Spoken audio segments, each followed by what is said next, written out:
Is her sister still alive? Oh, it says Margaret. I think she must be dead.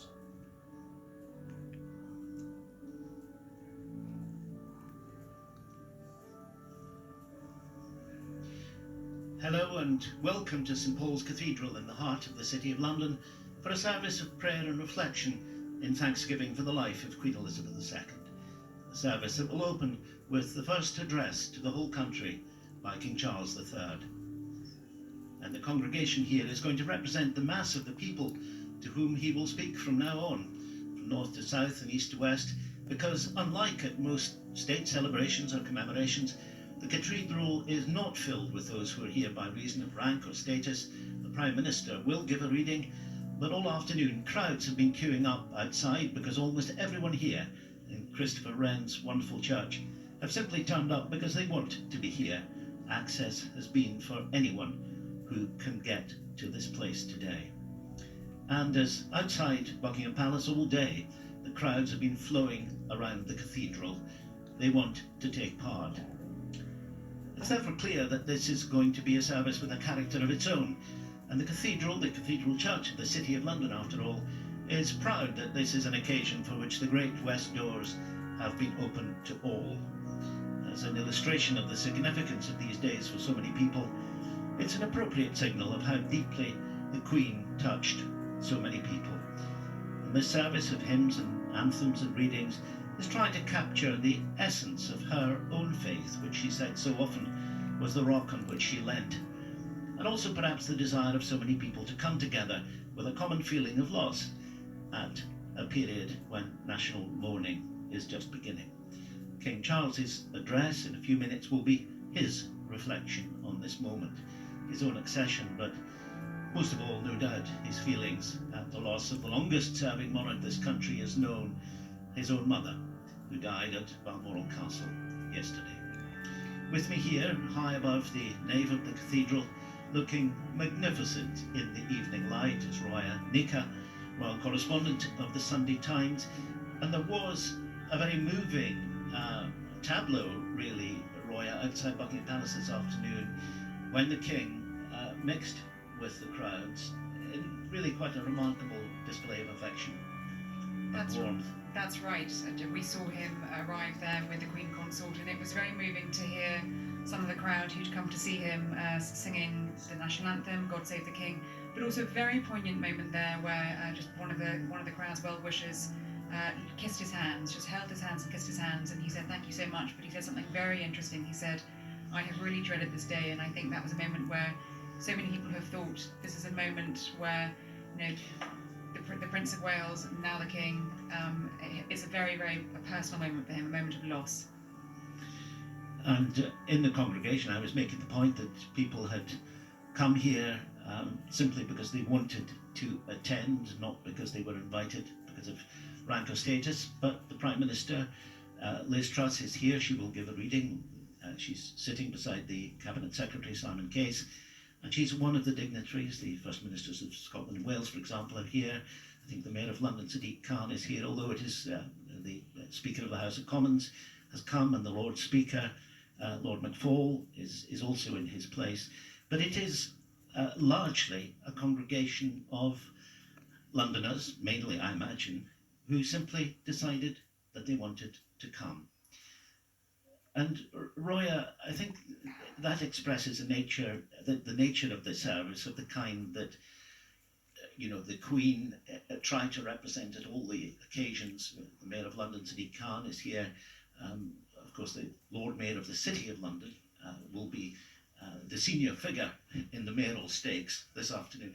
But just making the point about the kind of service, it does represent that inclusivity, which of course everyone's been talking about in the last 24 hours as a badge of the Queen's time as monarch. I think that's absolutely right, Jim, but I think it's also very interesting as you and I walked through the congregation, and you just observed there how different the congregation is from just 3 months ago at that service of Thanksgiving for Her Majesty's Platinum Jubilee, which was much more formal, much more full of dignitaries. As you walk through the congregation this evening for this service of prayer and reflection, this is a different kind of congregation. This is full of young people, it's full of more inclusive, as you say, and I think that's not only about what the Queen represented, but also what the Prince of Wales and now King Charles represents, a much more inclusive way of doing things. There are lots of symbols today. I mentioned the fact that, for example, the First Ministers of Scotland and Wales are here, and the King is going to go on a tour, really, or certainly visits to Edinburgh, to Cardiff, to Belfast, in a symbol of that inclusive spirit which he certainly wants to engender, and an understanding that the constitutional questions that swirl around the United Kingdom are ones that are alive, not entirely settled.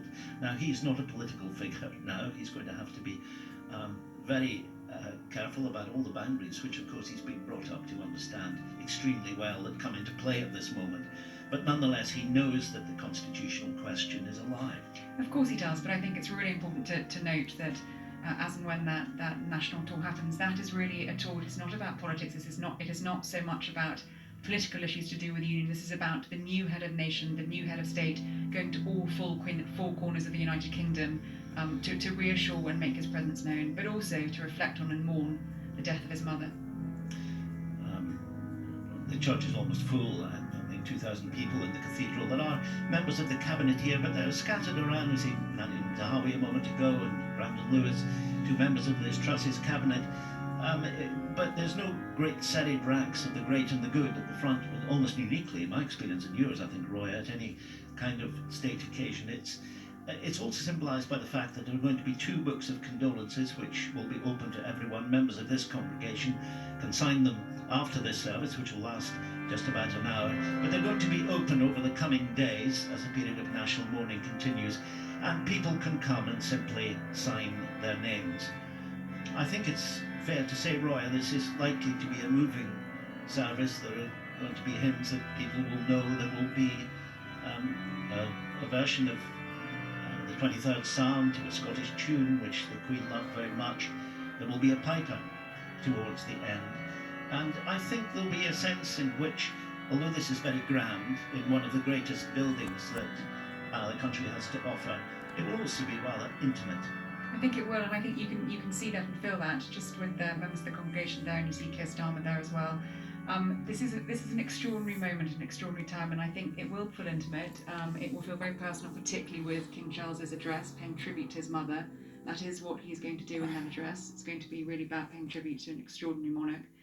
But this is a moment there for the members of the congregation to reflect that times have changed. We are in a different time now, and that is quite a moment.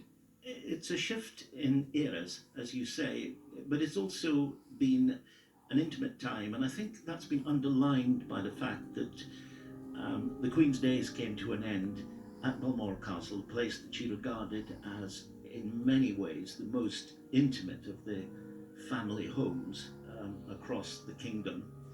And people used to say that if she had had any choice in it, it's where she would have wished to end her days. And I think for the Prince of Wales, who has known that place almost before he could walk, the idea that that is where the transition happened must have a very profound influence on his thinking and his emotions at this time. I'm sure it does, and I think the other thing to say is that King Charles will take great comfort, as will the rest of the family, that the Queen's summer, she had been surrounded by family and had very, very happy times up there. Well, as we see, talking of families, a babe in arms looks to me only give me a thought, a few weeks old.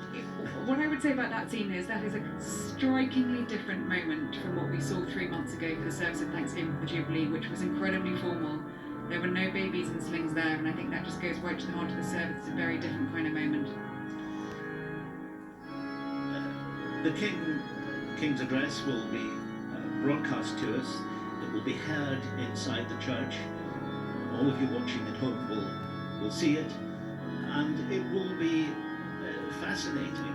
I mean, we don't want to do a careful analysis of it because it's not a moment for that kind of thing, but it's going to be very striking to see the tone that he adopts. It's a moment of high emotion for him. People may think, well, he's been preparing this for a long time. He's better schooled in statecraft than almost anyone else who succeeded to the throne in modern times, or indeed ever. And yet, we're talking about the death and the coming funeral of his mother. I think that's a really important point to remember here. I think that so much has been made over the years for the Prince of Wales, as he was being the longest serving British heir apparent. But actually this is a moment where he will pay tribute to the record-breaking reign of his mother, a son paying tribute to his late mother, and as we heard him say today, that well-wisher who kissed his hands outside Buckingham Palace, this is a moment he has dreaded, not because he dreaded taking on the throne and becoming king, because he knew this day would come one day, but because it signifies the loss of probably the most important person in his life, and that's what we'll hear from him this evening. I should explain how the service will begin. The Very Reverend Andrew Tremlett, who's the Dean Designate of St Paul's, will be taking over at the end of this month, will enter with the usual procession.